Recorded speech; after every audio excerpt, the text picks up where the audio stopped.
अस्सलाम वालेकुम व्यूअर, देखनी है इंफॉर्मेटिव वीडियो के साथ मैं हूं आपकी होस्ट आपकी दोस्त राना अफरा। बिना वक्त ज़ाय की एक इंफॉर्मेटिव वीडियो आपके साथ डिस्कस करने जा रही हूं। पेशे का नाम डिस्कस नहीं करेंगे क्योंकि ये सब इम्पोर्टेंट नहीं है। ऑब्स्टेट्रिकल अल्ट्रासाउंड एग्जामिनेशन, इसका जो फीमेल पेल्विस यानी कि माँ के पेट में जो बच्चा होता है उसका जब अल्ट्रासाउंड किया जाता है उसको कहते हैं ऑब्स्टेट्रिक अल्ट्रासाउंड एग्जामिनेशन। और टीवीएस हमने क्यों किया? ट्रांस वजाइनल, टीवीएस मतलब ट्रांस वजाइनल सोनोग्राफी और टीएस मतलब ट्रांस एब्डोमिनल अल्ट्रासोनोग्राफी या सोनोग्राफी।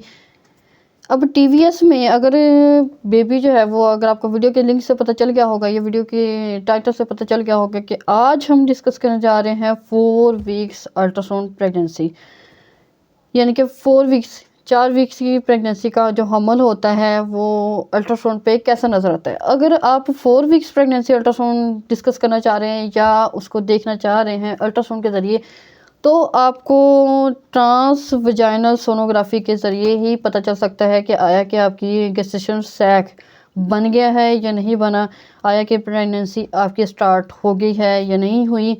यूजुअली जो कि 23rd डे से 28 डेज़ के अंदर अंदर, यानी कि मेंसेस आपको आए हैं, फर्स्ट को आए हैं आपको मेंसेस, तो आपने 28 डे पे या फिर 23rd डे पे भी टीवीएस सोनोग्राफी में आपको नज़र आ सकता है कि आपका गेस्टेशन सैक बना है या नहीं बना, आया कि उसका स्टार्ट हुआ है या नहीं हुआ। स्टार्ट होना ये डेसिडुअल या डेसिडुअल रिएक्शंस को कहते हैं। तो अगर आपको गेस्टेशन सैक नहीं भी मिलता टीवीएस पे 23rd डे पे, 24 डे पे या 28 डे पे, अगर आपको वो गेस्टेशन सैक नहीं भी मिलता तो आपको डेसिडुअल रिएक्शन मिल जाएगा, जिससे आपको कंफर्म हो जाएगा कि आपकी प्रेगनेंसी है। अगर अगर अगर अगर आपका यूरिन प्रेगनेंसी टेस्ट पॉजिटिव है तो इंशाल्लाह 23rd डे से 28 डे तक या ज़्यादा से ज़्यादा 35 डे तक इंशाल्लाह आपको प्रेगनेंसी नज़र आ जाएगी टीवीएस स्कैन पे। ठीक है, गेस्टेशन सैक आपको नज़र आ जाएगा टीवीएस स्कैन पे अगर आपका यूरिन प्रेगनेंसी टेस्ट पॉजिटिव है। अगर आपको 4 वीक्स प्रेगनेंसी का अल्ट्रासाउंड करवाना चाह रहे हैं तो इसमें आपको डिफरेंट काफ़ी ज़्यादा पॉइंट्स आपको आपके जहन में होने चाहिए या आपके माइंड में होने चाहिए या आपको मालूम होना चाहिए कि हम आप इसमें 4 वीक्स प्रेगनेंसी के लिए अगर आप अल्ट्रासाउंड करवाने जा रहे हैं तो आपको कौन कौन से पॉइंट ऐसे हैं जो आपको जहन में रखने चाहिए। वो है जी विजुअलाइजेशन ऑफ गेस्टेशन सैक, आया कि इंट्रा यूट्राइन है या एक्स्ट्रा यूट्राइन है, उसको देखना है हमने। और हमने उसके देखना है कि बेबी जो है वो गेस्टेशन सैक अपनी सही पोजीशन पे है या नहीं है। तो इसमें हम TVS scan rather than better है कि ट्रांस एब्डोमिनल अल्ट्रासाउंड के। वो कैसे? क्योंकि ये एक स्टडी है जिसमें नेबर और पारवे रेडियोलॉजिस्ट हैं जिन्होंने स्टडी की है। अमेरिकन इंस्टीट्यूट ऑफ रेडियोलॉजी में इन्होंने स्टडी की है, जिसके मुताबिक trans vaginal ultrasound is far better than trans abdominal ultrasound in first trimester of 4 weeks pregnancy. और नेबर ने एक लिटरेचर व्यू में लिखा है कि trans vaginal sonography is better है, फॉर बेटर है, जिसमें हम गेस्टेशन सैक को बेटर तरीके से देख सकते हैं। अगर गेस्टेशन सैक हमें नज़र नहीं भी आया तो हम उसका डेसिडुअल रिएक्शन देख सकते हैं कि आया कि डेसिडुअल रिएक्शन क्या होता है वो भी मैं आपको बताऊंगी इंशाल्लाह। तो वो हम बेटर देख सकते हैं, जिससे हमें पता चल सकता है कि गेस्टेशन सैक बनेगा या नहीं बनेगा, आया कि प्रेगनेंसी हो जाएगी या नहीं होगी। इस तरह काफ़ी ज़्यादा पॉइंट्स ऐसे हैं जो हमें ट्रांस वजाइनल सोनोग्राफी में क्लियरली पता चल जाते हैं। और फर्स्ट इंटरनेशनल रेफरेंस प्रिपरेशन में ये जिक्र किया गया है कि हम 95% तक कॉन्फिडेंट हो जाते हैं ट्रांस वजाइनल सोनोग्राफी में। अगर हम कर लेते हैं फर्स्ट 4 वीक में तो हम 95% तक श्योर हो जाते हैं या श्योर हो जाते हैं कि प्रेगनेंसी है या प्रेगनेंसी की आउटकम कैसी होगी। और अगर गेस्टेशन सैक बन गया है तो हम ये कह सकते हैं कि प्रेगनेंसी शुरू हो गई है। तो इंट्रा यूट्राइन देखने के लिए, एक्स्ट्रा यूट्राइन देखने के लिए काफ़ी ज़्यादा एस्पेक्ट्स ऐसे हैं जो हमें ट्रांस वजाइनल सोनोग्राफी की तरफ लेके जाते हैं। और हमें ट्रांस वजाइनल सोनोग्राफी ही करानी चाहिए अगर हम 4 वीक्स या फर्स्ट ट्राइमेस्टर में हैं। फर्स्ट ट्राइमेस्टर यानी कि 6 to 10 वीक्स तक हमें ट्रांस वजाइनल सोनोग्राफी ही करवानी चाहिए। और एक स्टडी के मुताबिक एक फ़ीमेल है जो कि 22 ईयर्स ओल्ड है, जो कि हमारे पास ट्रांसवेजाइनल सोनोग्राफी के लिए ट्रांस एब्डोमिनल सोनोग्राफी की हमने उससे पहले की है, उसमें कोई हमें गैस्ट्रेशन सैक नज़र नहीं आया। ट्रांस एब्डोमिनल सोनोग्राफी हम ऐसे करते हैं कि यानी कि पेट के ऊपर से जो प्रोब के साथ ट्रांसड्यूसर के साथ हमें अल्ट्रासाउंड मिलती है, उसे हम कहते हैं ट्रांस एब्डोमिनल सोनोग्राफी। आपने हमें काफ़ी दफ़ा करवाया होगा अपने इलाके में या अपने एरिया में, जिसके आपको पता चल जाएगा कि ट्रांस एब्डोमिनल सोनोग्राफी क्या होती है। ट्रांस एब्डोमिनल सोनोग्राफी ऐसी होती है कि पेट के ऊपर से किया जाता है ट्रांसड्यूसर के साथ, और जबकि ट्रांस वजाइनल सोनोग्राफी ये ऐसी होती है कि प्रोब होती है, उसके ऊपर आपको सेफ्टी को अप्लाई करके और फिर आपको ट्रांस वजाइनल सोनोग्राफी प्रोब जो है वो वजाइना के थ्रू की जाती है और वजाइना में इंसर्ट की जाती है और ट्रांस वजाइनल सोनोग्राफी की जाती है। ठीक है, ये भी एक दोनों ही अल्ट्रासाउंड पेनलेस है, इसमें किसी किस्म की कोई पेन आपको महसूस नहीं होगी। और एक फ़ीमेल आई थी हमारे पास जो कि 22 ईयर्स ओल्ड थी, और उसका हमने ट्रांस एब्डोमिनल सोनोग्राफी किया, और ट्रांस एब्डोमिनल सोनोग्राफी पे हमें ये जो एंडोमेट्रियम है इसमें कोई गैस्ट्रेशन सैक नज़र नहीं आया, जिसकी प्रेगनेंसी थी अबाउट 32 डे था, मतलब 32वां दिन था उसके मेंसेस साइकिल का, और हमने उसमें देखना था कि उसके गैस्ट्रेशन सैक बना है या नहीं। तो ये ये यूट्रस है, और आपको ये दरमियान में एंडोमेट्रियम लाइन नज़र आ रही है विद फुल ब्लैडर के साथ। हमने अगर अल्ट्रासाउंड किया तो फिर भी हमें गैस्ट्रेशन सैक नहीं मिलता।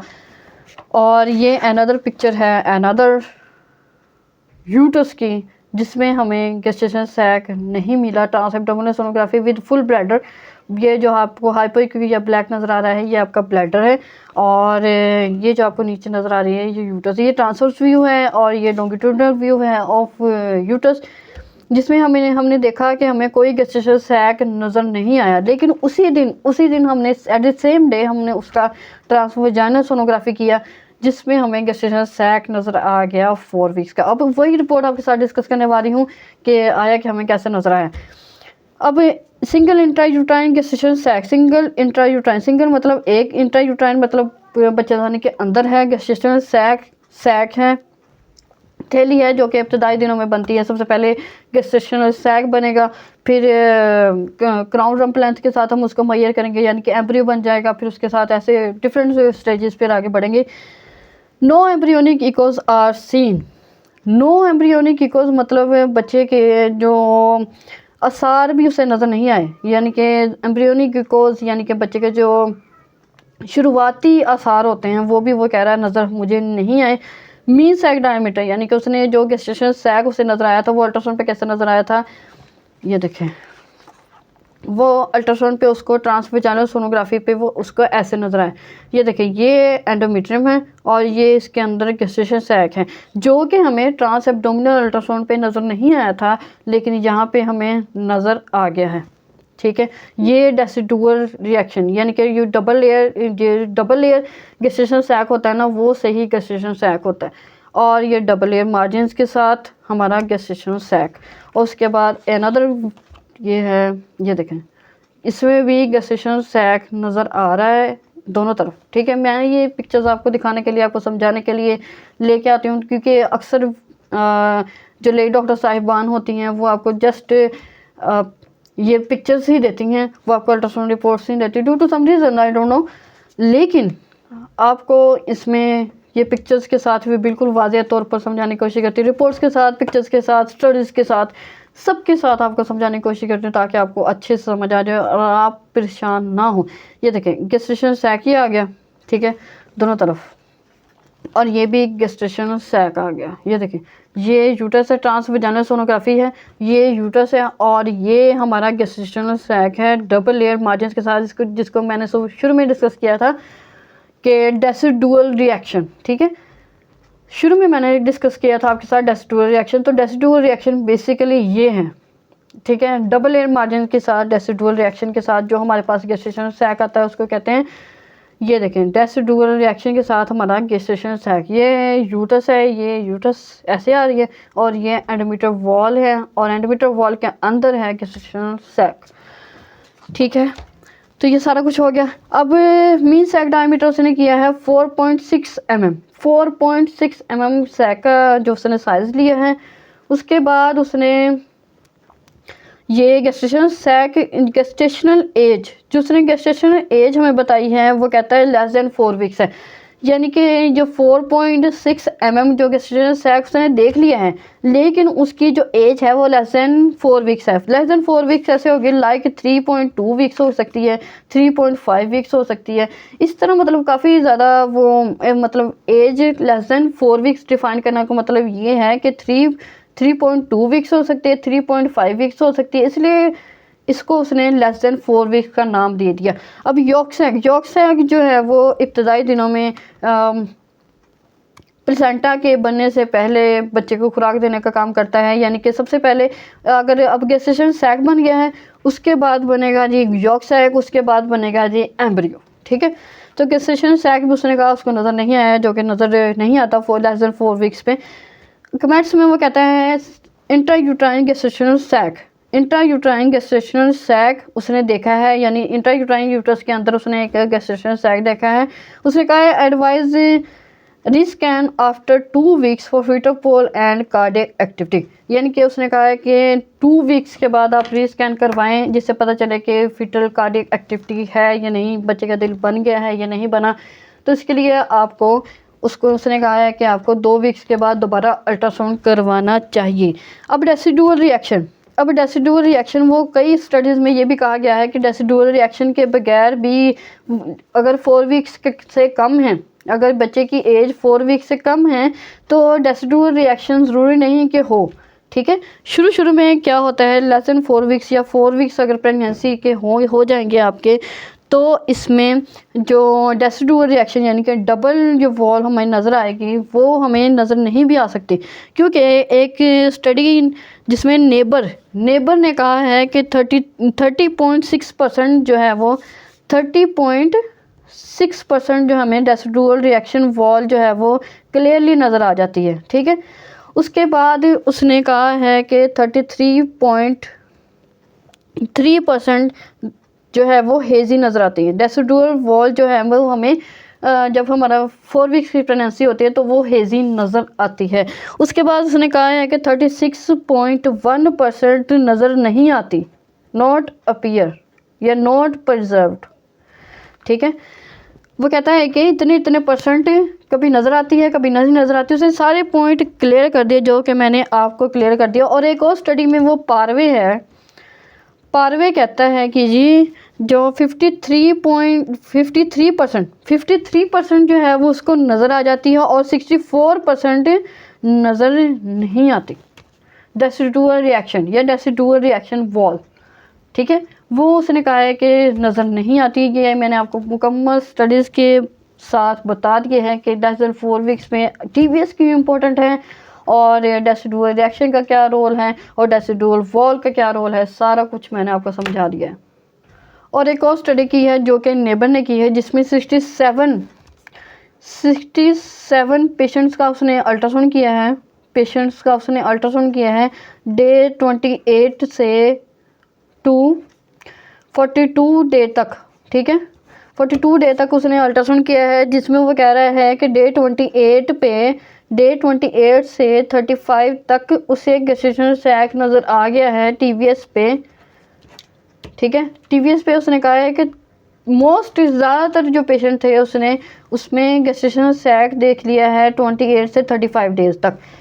और ये जो IVF वगैरह करवाते हैं उनके लिए भी सेम रूल यही है कि सेम कंडीशंस यही है कि अगर वो IVF के लिए जाते हैं तो उनके लिए भी सेम कंडीशन यही है कि अगर उनकी फॉलिकुलर मॉनिटरिंग हो गई है तो उनके गेस्टेशनल सैक इंशाल्लाह नज़र आ जाएगा ट्रांसवेजाइनल सोनोग्राफी पे 25 डे टू 42 डे तक। मतलब ये स्टडी के मुताबिक ये पीरियड है हमारा कि 25